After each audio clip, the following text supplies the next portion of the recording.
Bismillahirrahmanirrahim. Alhamdulillahirrabbilalamin. Wassalatu wassalamu ala asrafil anbiya wal mursalin wa ala alihi wa sahbihi ajma'in.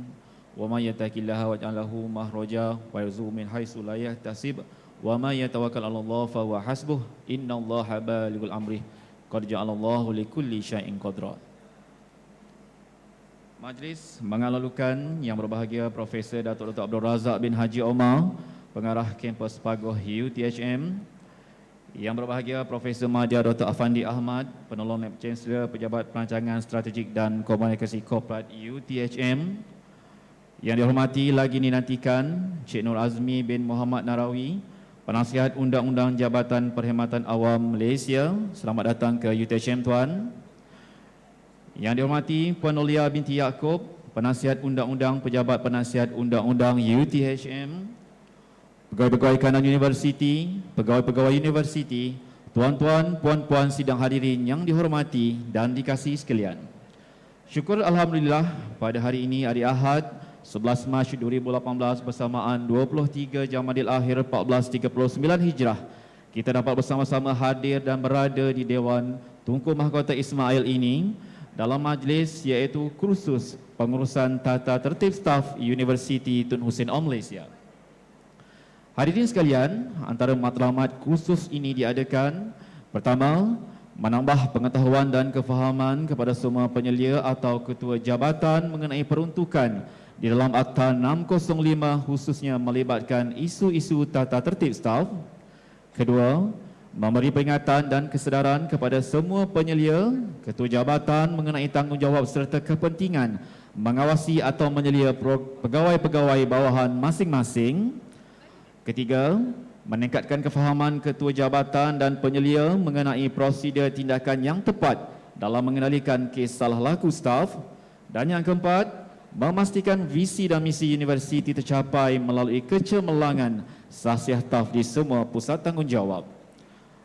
Antara maklumat-makluman yang ingin saya sampaikan sebelum majlis ini bermula: pertama, kursus pada pagi ini akan diadakan sebanyak 3 sesi. Sesi pertama dan sesi kedua akan diadakan pada sebelah pagi dan disambung pada sebelah petang untuk sesi yang ketiga. Makluman yang kedua, tuan-tuan dan puan-puan boleh melihat nota dalam kursus ini dengan mengimbas QR code yang disediakan di bahagian belakang dewan ini. Dan yang ketiga, kehadiran akan diambil sebanyak 2 kali, iaitu sekali pada sebelah pagi dan sekali lagi pada sebelah petang. Bagi memulakan atur cara, majlis dengan segala hormatnya ingin mempersilakan Puan Noliah binti Yaakob, Penasihat Undang-Undang Pejabat Undang-Undang UTHM untuk menyampaikan ucapan alu-aluan. Dipersilakan. Bismillahirrahmanirrahim. Assalamualaikum warahmatullahi wabarakatuh dan salam sejahtera. Saya rasa sebelum saya mulakan majlis, saya ada satu permintaan lah.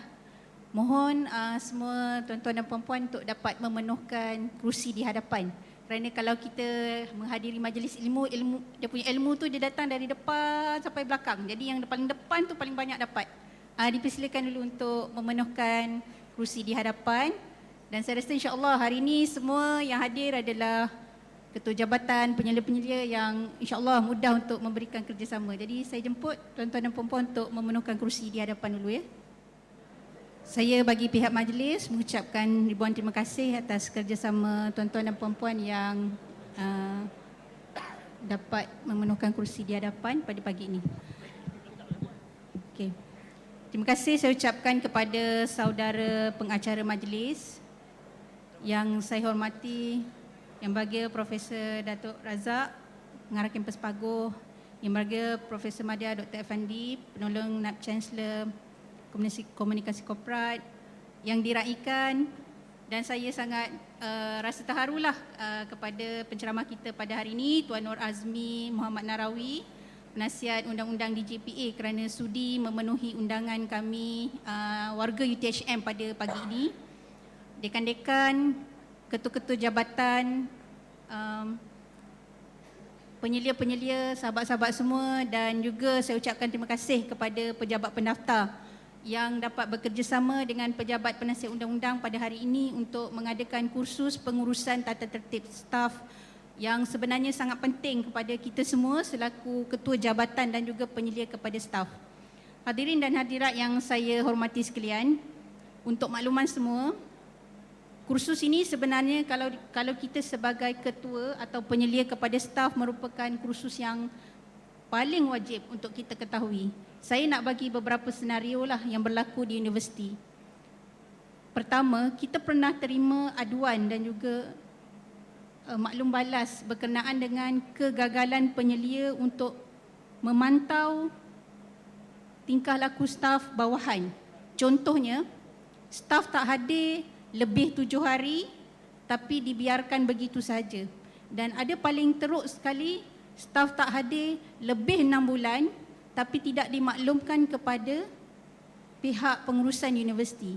Sehingga staf tersebut masih menerima gaji dalam tempoh 6 bulan walaupun tak datang.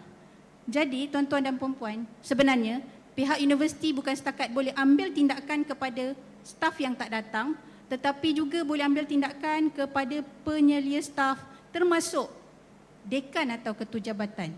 Sebab tu tuan-tuan, ini bukan cerita dongeng, ini cerita yang baru terjadi. Kami di Pejabat Penasihat Undang-Undang merasakan semua ketua jabatan dan penyelia sepatutnya kena ambil perhatian mengenai apa-apa sahaja peraturan atau undang-undang yang berkuat kuasa pada masa ini supaya apa sahaja tindakan yang kita lakukan adalah tepat dan benar. Kalau ikutkan staf ataupun penyelia tadi, universiti boleh kenakan tindakan, tata tertib boleh kenakan tuntutan ganti rugi sebab biarkan staf dia tak datang tapi dibayar gaji, kita boleh tuntut balik. Minta penyelia tadi bayar. Sebab tu kita kena berhati-hati dan jangan ambil mudah apa sahaja tingkah laku staf. Keduanya, sebagai penyelia dan ketua jabatan, kita kena tahu di mana keberadaan kita. Apa perbuatan yang boleh menyumbang kepada konflik of interest. Sebab kadang-kadang kita tak sedar. Contohnya kita terlibat dalam perolehan. Kita yang meluluskan, kita yang membuat perakuan. Tapi tanpa kita sedar, kita terlibat dalam penilaian sebuah harga ataupun memberi perolehan kepada individu-individu yang mempunyai kaitan dengan kita. Dan perkara ni boleh dikenakan tindakan undang-undang kalau kita dah tak pegang jawatan tu pun, tapi kalau audit jumpa, beberapa tahun pun boleh dibuka baliklah kes tersebut. Jadi tuan-tuan dan puan-puan, saya rasa sebagai aluan, saya merasakan kursus ni sangat penting. Tetapi insya-Allah Tuan Nur Azmi dia sangat lawak. Jadi jangan risau, kursus ni walaupun perkaranya berat ataupun apa yang dibincangkannya berat, tapi insya-Allah kita akan dapat berbincang dan juga merasai kursus ini dalam suasana yang santai. Dan tuan-tuan dan puan-puan, saya rasa dibenarkan untuk berbincang dan bertanya secara duhala kepada Tuan Nur Azmi, iaitu yang begitu banyak pengalaman dalam menguruskan kes tata tertib staf di Malaysia inilah, sebab beliau sebagai penasihat undang-undang JPA, semua staf beliau tengokkan. Jadi insya-Allah saya ucapkan terima kasih pada sekali lagi pada Tuan Nur Azmi dan semua yang hadir pada pagi ini. Itu saja untuk kali ini. Sekian, wabillahi taufiq wal hidayah. Wassalamualaikum warahmatullahi wabarakatuh. Waalaikumsalam warahmatullahi wabarakatuh. Majlis mengucapkan terima kasih kepada Puan Nolia binti Yaakob di atas ucapan alu-aluan yang disampaikan sebentar tadi. Sidang hadirin yang dihormati sekalian, kita akan ke sesi yang pertama. Tapi sebelum itu, saya ingin membaca serba sedikit latar belakang penceramah yang akan berkongsi ilmu dengan kita sepanjang kursus pada hari ini. Nama diberi Nur Azmi bin Muhammad Narawi, berkelulusan ijazah sarjana muda undang-undang dengan kepujian dari Universiti Islam Antarabangsa Malaysia. Memulakan perkhidmatan di Perkhidmatan Awam pada 15 Mac 1995. Berpengalaman sebagai magistrate di Mahkamah Magistrate Teluk Intan, Mahkamah Magistrate Tapah dan Cameron Highland, Mahkamah Magistrate Langkawi, dan juga pernah berjawat sebagai penolong kanan berdaftar Mahkamah Tinggi Muar, Mahkamah Tinggi Kuantan. Pernah menjadi timbalan pengarah insolvensi Jabatan Insolvensi Malaysia.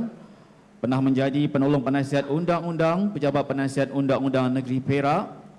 Pernah bergelar sebagai Peguam Kanan Persekutuan, Unit Tanah dan Pihak Berkuasa Tempatan, Bahagian Penasihat Jabatan Peguam Negara, dan dari Mac 2013 hingga hari ini, beliau adalah sebagai Penasihat Undang-Undang Jabatan Perkhidmatan Awam Malaysia.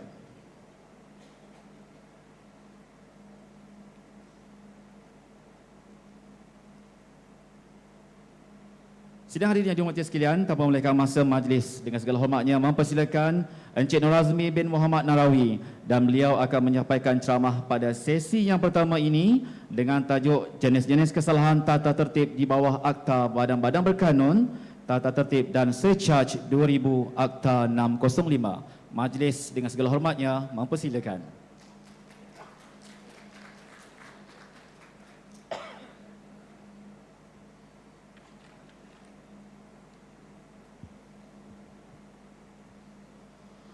Assalamualaikum warahmatullahi wabarakatuh dan salam sejahtera. Alhamdulillahirrabbilalamin, wassalatu wassalamu ala asyrafil anbiya'i wal mursalin wa ala alihi wa sahbihi ajma'in. Terima kasih Tuan Pengerusi Majlis, yang mana antara ayat yang saya suka ialah nama diberi. Sebab bila nama diberi ni, kalau ikutkan bapa saya asal nak bagi nama Murad, tapi pak saudara saya dalam perjalanan tu, tapi ni masa saya bayi lah apa yang dicerita pada saya lah. Tak tahu kenapa tiba-tiba pak saudara saya terubah nama, tak nak bagi Murad, dia ubah jadi nama Nur Azmi.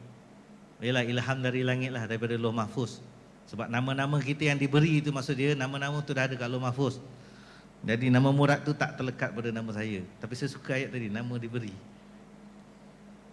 Jadi yang berbahagia Profesor Datuk Dr. Abdul Razak bin Haji Omar, yang dihormati Puan Nolia Yaakob, Penasihat Undang, Tuan-Tuan Profesor, pegawai kanan universiti, pegawai universiti, tuan-tuan perempuan serta sidang hadirin yang dihormati sekalian.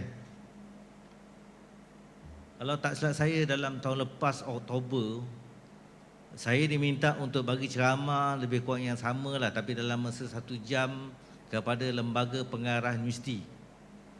Punyalah saya tak sempat nak buat apa-apa research tentang apa itu lembaga pengarah universiti, melainkan saya tahu function je. Saya tak perasan bahawa dalam tu semuanya ada top gun. Hinggalah pada pagi itu di PICC, di meja bulat tu, saya diminta untuk duduk bersama-sama dengan KSU, KPT, Datuk Nurul. Masa saya duduk tu, saya pandang kiri kanan, saya kata, ini bukan jalan-jalan orang ni. Sehinggalah Tun Zaki Azmi duduk betul-betul depan saya terus menggeletar. Sudah, saya kata. Apa hal pula bos, saya terperasan dia adalah pengurusi Universiti Sabah. Dan bila sesi saya tampil saja, bila saya tengok semua, termasuklah isteri kepada Tan Sri KSN, saya terus menggeletar. Saya kata, minta maaf Tun, Tan Sri, Datuk-Datuk, kalau anda kata apa yang saya sampaikan ini tidak mencapai tahap intellectuality Tun, Tan Sri, Datuk-Datuk semua. Because semuanya para cendekiawan. Dan hari ini bila saya dengar tadi ada doktor profesor semua, saya dah getar lah. Sebab saya khawatir kalau anda kata apa yang saya sampaikan ni tidak mencapai ekspektasi tuan-tuan buat, tapi saya cubalah. Sebab begini ya, saya dijemput secara last minute juga. Tiba-tiba diberitahu minta tolong bagi ceramah dekat USTM. Dan saya selalunya ada 2 soalan dalam saya tanya. Saya tanya pada Tuhan. Ya Allah, ya Tuhanku, apa benda lah yang nak disampaikan kat sini? Ya Allah Tuhanku, apa benda lah yang patut mereka dengar? Jadi kita tak akan tahu sampailah ke petang nanti, tuan-tuan sini yang akan boleh buat penilaian sama ada mencapai atau tidak perkara-perkara yang sebenarnya kita rasa macam tak perlu dengar, tapi rupa-rupanya memang kita terpaksa dengar. Jadi kita tak akan tahu, sebenarnya saya pun tak akan tahu. Sehinggalah apa pun proses yang pembentangan dibuat, tuan-tuan perempuan akan lihat sendiri. Apa yang kita nak bincang dalam masa yang 1 jam setengah ni tuan-tuan puan secara simplitas lalu ialah untuk kita menyelusuri rentas laluan dari AUKU ke Akta 605. Macam manakah kedua-dua akta ni boleh berkaitan.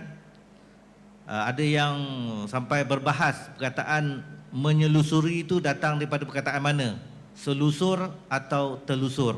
Ini saya serah pada tuan-tuan perempuan lah untuk Google. Sebab saya selalu duduk tengok dia, kadang dia menyelusuri, kadang mentelusuri, wallahualam. Tapi yang saya tengok adalah perkataan yang diterima lah. Cuma yang kita nak tengok macam manakah bergeraknya daripada akta AUKU ni. Saya panggil AUKU lah, kalau ikut biasa kita akan sebut akta ikut nama nombor. Tapi ikut apa yang tuan-tuan mudah sebutlah. Yang mana daripada Auku ni pergi kepada Atta 605 ni, kalau tuan-tuan tengok ke slide, macam mana dia boleh bergerak dan apakah jambatan yang digunakan. Sebab kita dapati banyak pegawai dan kaki tangan universiti yang ada juga yang persoalkan kenapa kami ini bukan pegawai awam. Dan ada juga yang mempersoalkan bahawa kami ini bukannya kaki tangan kerajaan. Jadi that's why dalam seminar ni saya akan cuba tunjukkan balik istilah-istilah tu, especially bagi kaki tangan yang dia orang nak menumbuhkan kesatuan. Jadi kadang kita perlu perjelaskan balik masa bila kita jadi pegawai, masa bila kita jadi staff, masa bila sebenarnya kita jadi penjawat awam, dan bagaimana pula dengan istilah pegawai awam supaya kita very clear tentang perkara ini. Tadi yang pertama tuan-tuan dan puan,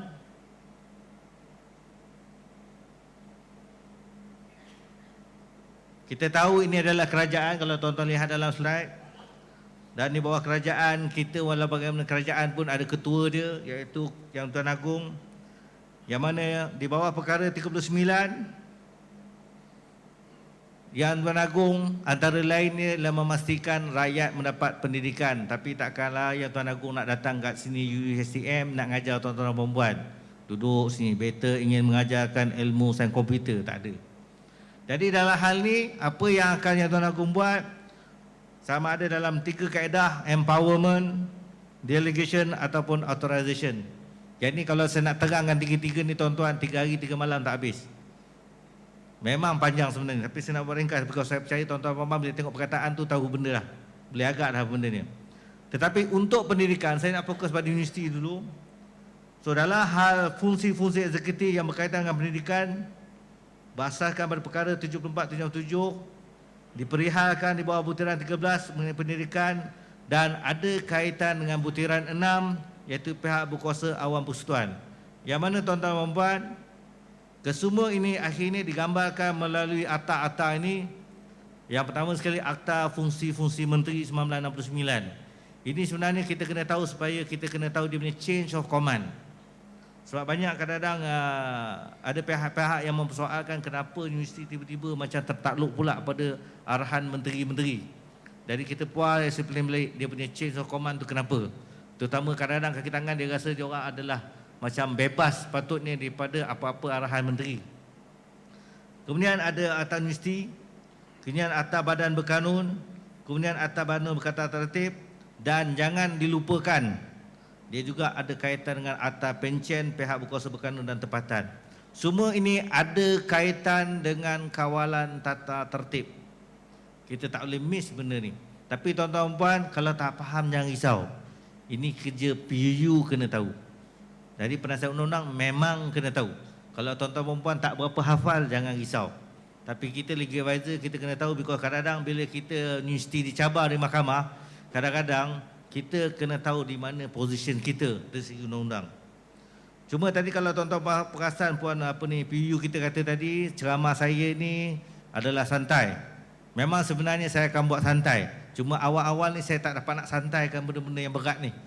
Tapi biasanya pagi-pagi ni tuan-tuan puan biasanya tidaklah tertidur.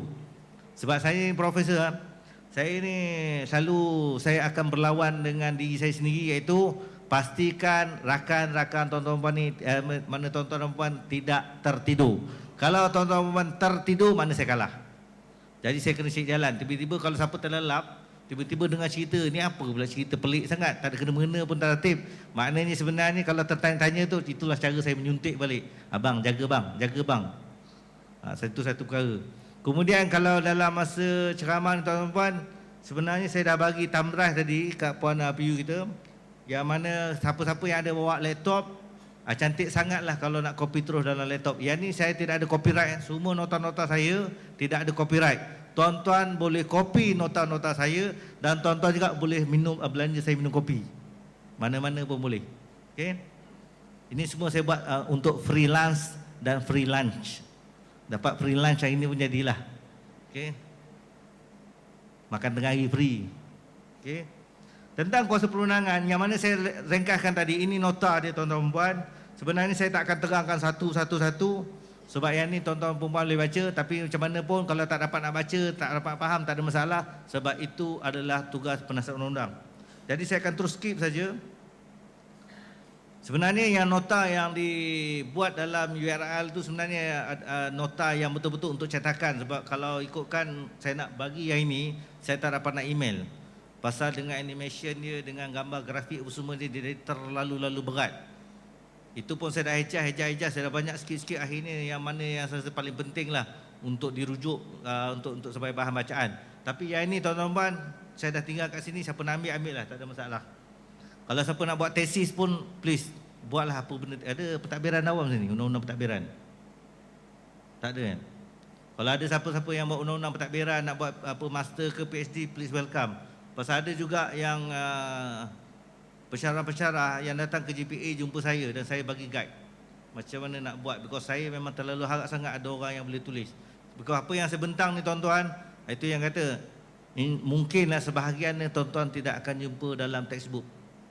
Carilah dalam textbook, tak jumpa. Betul-betul berdasar pada pengalaman kita, dan kadang-kadang bila kita buat opinion tu, kita serah pada Jawatangurusan Negara dan kita cari jalan, dan benda tu cuma dalam pandangan undang-undang saja, tak ada dalam tak ada dalam mana-mana kitab.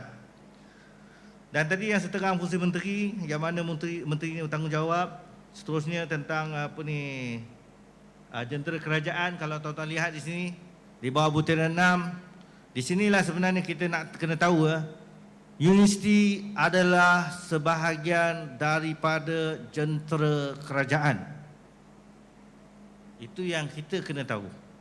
Sebab kita ada satu argument dekat court, kita dapati bahawa dia kata badan berkanun ini adalah bebas yang tidak ada di luar kerajaan. Dia bukannya agensi kerajaan dalam bentuk macam jabatan-jabatan, tapi dia sebenarnya adalah agensi kerajaan dalam bentuk salah satu daripada machinery government yang ditubuhkan melalui akta. Kemudian AUKU yang memperjelaskan kedudukan universiti sebagai badan berkanun. Saya akan terus sikit kat sini. Yang mana kalau kita dapati dahulu di bawah AUKU memang ada sebut tentang kawalan tata tertib bagi kaki tangan pegawai dan pekerja universiti. So bila sebut kaki tangan, pegawai dan pekerja, macam best je. Sebenarnya tak ada apa-apa makna pun. Serupa je sebenarnya. Nak sebut pekerja pun boleh, nak sebut kaki tangan pun boleh, nak sebut pegawai pun boleh. Cuma kadang-kadang dilabelkan istilah-istilah ni sebab dia nak bezakan skim perkhidmatan dan grade pejawatan. Tapi pekerja dengan kaki tangan sebenarnya tak ada beza. Tapi walau bagaimanapun seksyen ini telah dimansuhkan kerana telah dikawal di bawah Akta 605. Saya bukan apa tuan-tuan, saya sebenarnya suka kalau ada satu meja, ada satu orang tolong tekan next. Sebab saya duk mengaba untuk menggabung benda kesa ni. Sebab bila next tu saya akan terus pandang kat sini je. Kalau untuk sesi belah pukul 11 sekarang, saya harap kalau setia tolong sediakan satu meja, tolong duduk bersebelahan dengan saya. Jadi rakan baik saya untuk tekan.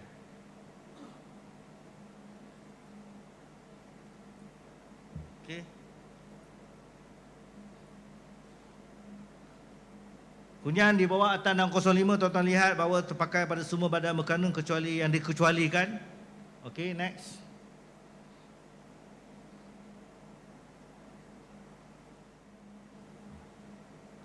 Okey, yang saya nak highlight tentang apa itu tata kelakuan tuan-tuan, yang saya bulatkan di situ ialah tata kelakuan adalah sebenarnya satu bentuk arahan. Bermakna sesiapa pun yang bertindak bertentangan dengan apa-apa saja tata kelola yang ditetapkan adalah sebenarnya engkar arahan. Okey. Tentang rasional peraturan tata tertib pula, cuma yang kita nak highlight di sini ialah nombor 3 tu yang lebih penting ialah memelihara imej perkhidmatan awam. Sebenarnya begini tuan-tuan dan puan-puan, di JPA kita boleh kata hari-hari kita berhadapan dengan apa? Apa saja yang salah laku dibuat oleh pegawai awam, orang tidak akan tanya siapa pegawai itu, tapi orang akan tanya siapalah yang lantik dia, siapalah yang memperlakukan dia, siapalah bos dia, tak reti nak buat kerja ke, tak reti nak lantik orang. That's why saya akan highlight tentang isu kepimpinan kat sini. Seterusnya, dah bagi kat Puan Nolia. Okey, kalau siapa yang ada laptop boleh follow dengan dekat skrin tu. Okey, seterusnya tentang Akta 605 tuan-tuan puan, saya akan ringkaskan. Yang pagi-pagi ni saya buat ringkas saja dulu tuan-tuan. Jadi jangan risau kalau macam terlepas pandang, tak apa. Tentang salah